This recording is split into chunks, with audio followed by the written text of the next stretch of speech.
The Accords of Madness. This might be good. The 16 Accords of Madness. Hircine's Tale. Ever proud and boastful, Oblivion's mad prince stood one 5th day of mid-year among the frigid peaks of Skyrim, and beckoned forth Hircine for parley. The huntsman god materialized, for this was his day, and the boldness of Sheogorath intrigued him. Rye without equal, Sheogorath holds in his realm. Giggling loons, flamboyant amateurs, and craven mutilators.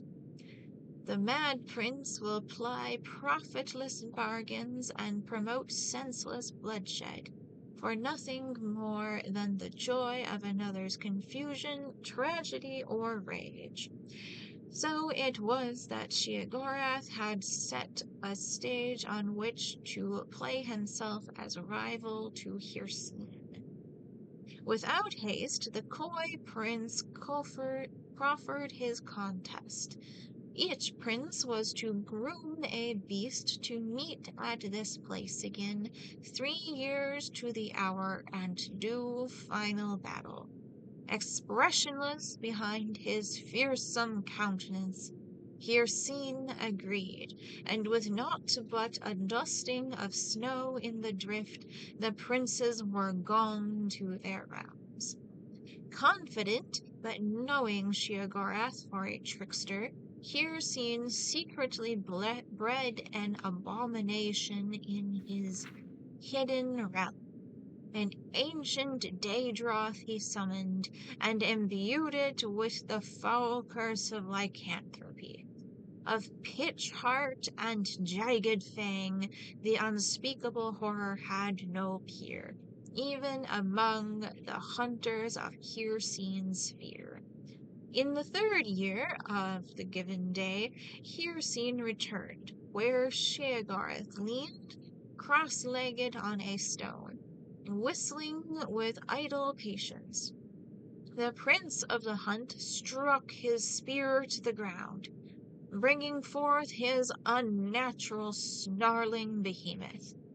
Doffing his cap, sly as ever, Sheogorath stood and stepped aside to reveal a tiny, colorful bird perched atop the stone.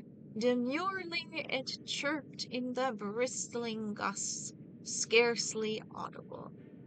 In a twisted, springing heap, the Daedroth was upon the stone, leaving only rubble where the boulder had been. Thinking itself victorious, the monster's bloodied maw curled in a mock grin. When a subdued song drifted